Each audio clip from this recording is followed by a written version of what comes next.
Well, hello YouTube. The life of an amateur motorcycle mechanic is fraught with incredible highs and depressing lows, and right now I'm on a bit of an incredible high, mainly to do with my two Ducati projects. Things are looking up.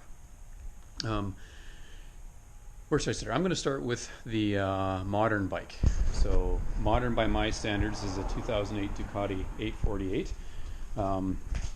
As you've probably seen on some of the other videos, I'm debating what to do with this. Again, not a whole lot of interest in this bike as a track bike, but I'm seriously considering putting it back on the street. And as such, you can see that there's a kickstand on there, plate holder and extension for the turn signals. Got some ideas about the tail light. That being said, if someone shows up in a week and says, I want to buy this bike as is for a track bike, I haven't drilled any holes in the fairings other than these little pilot holes to check alignment. I haven't done anything serious anyway. So to start off with, in some of my other videos, I think I'd explained that due to a variety of reasons, it might have been a wheel speed sensor, it might have been something else. I was getting the dreaded yellow light, warning light coming on in the dash. So if you'll notice this, that's a key, by the way, not the jet prime switch. No yellow light. So how did I manage this feat of engineering marvel? What I did is I gingerly went online, attached these lone elect cables to the bike, which I put back nice and neatly into this 3-plug port there. Use the free Goozy Diag software, and I found too that even though this is quote new, this stuff was all developed, uploaded, shared, tweaked, you know, in it would be 2007, 8, 9 for this thing. Anyway, the long story short is I hooked it up in the correct order. I didn't fry the ECU with these alligator clips going on the wrong side, and I was able to clear the faults. I can also reset the service light, which may come up in a few thousand kilometers, but anyway, pretty happy chappy here that I was able to get that sorted out. So you've heard this thing run before. It's a 848 with trimming noni pipes. Nothing too exciting. So that's a super win. So that's working on a modern engine.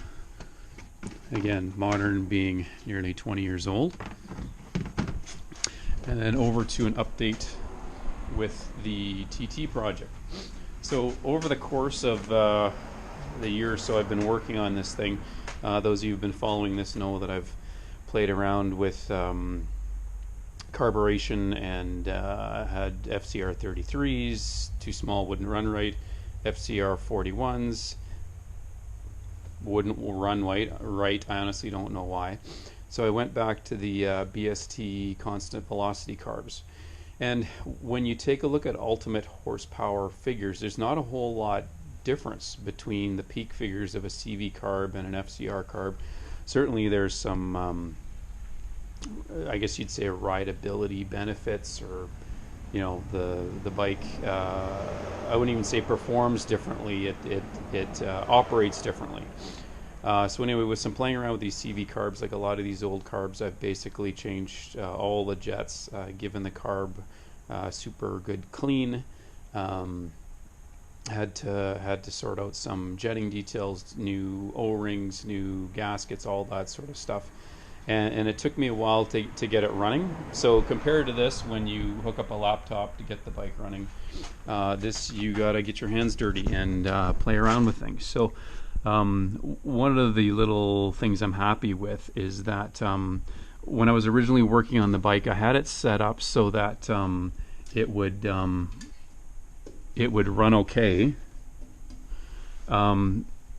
without a choke, and of course with these things that's not quite right. Like there's a choke on it for a reason. So what I ended up doing here, and you can see, is that I normally the choke cable fouls right on this frame tube here. So I flipped around this bracket 180 degrees, modified this clamp here slightly to be able to clamp onto this 90-degree cable union here.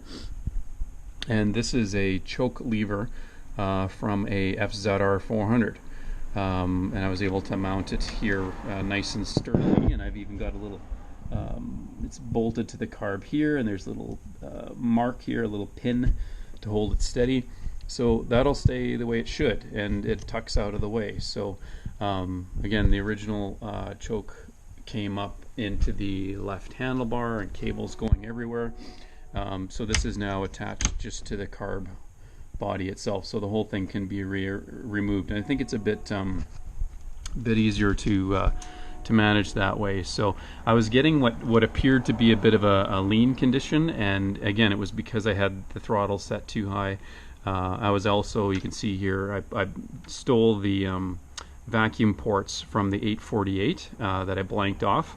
These are now threaded right into the intake manifolds with a vacuum cap on that.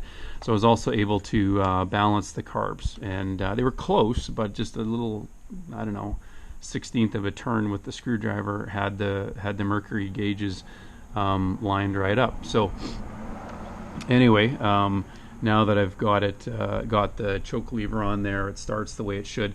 I forget that these air-cooled Ducatis do take a while to warm up, but when they are warm, they will idle properly. So I can't remember if I've had this thing running before, but anyway, I'll fire it up again just for giggles. So that's the main switch. It's a 30 amp switch.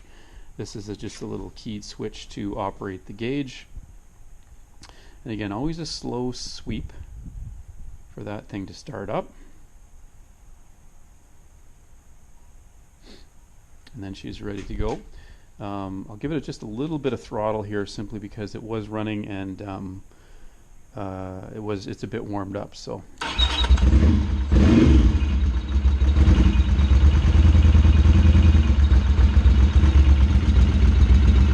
Again, nice little idle.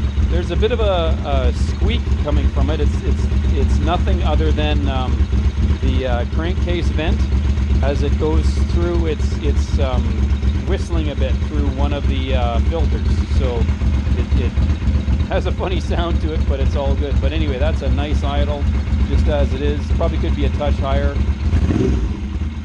and then it returns the way it should be. So no hanging up as it reverts back to its proper idle. So again, nice and simple and straightforward. I'm really happy with how this is all turned out, to be honest. So anyway, at this point, it's ready for a riding test or a driving test, or God forbid, a test out on the track. I don't know if you were able to hear any of that.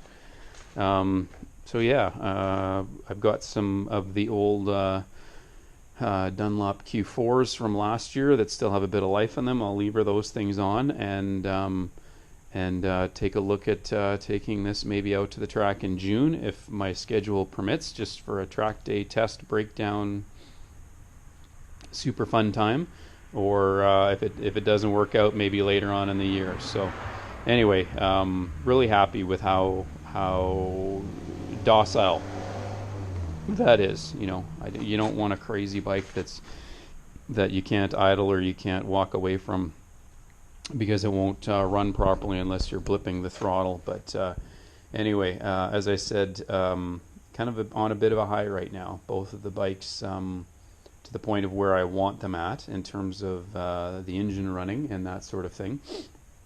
So yeah, next steps are some of the minor details, like some safety wiring, or again, like I said, flipping those tires. So anyway, you know, when things go well, enjoy them, appreciate them.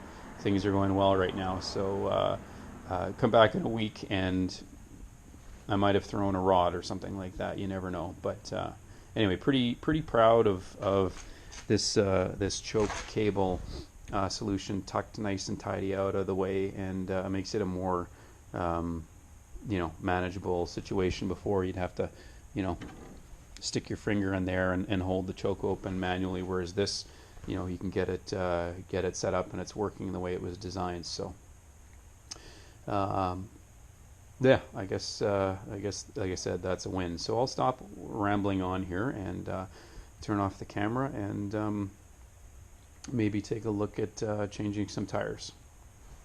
Check back soon.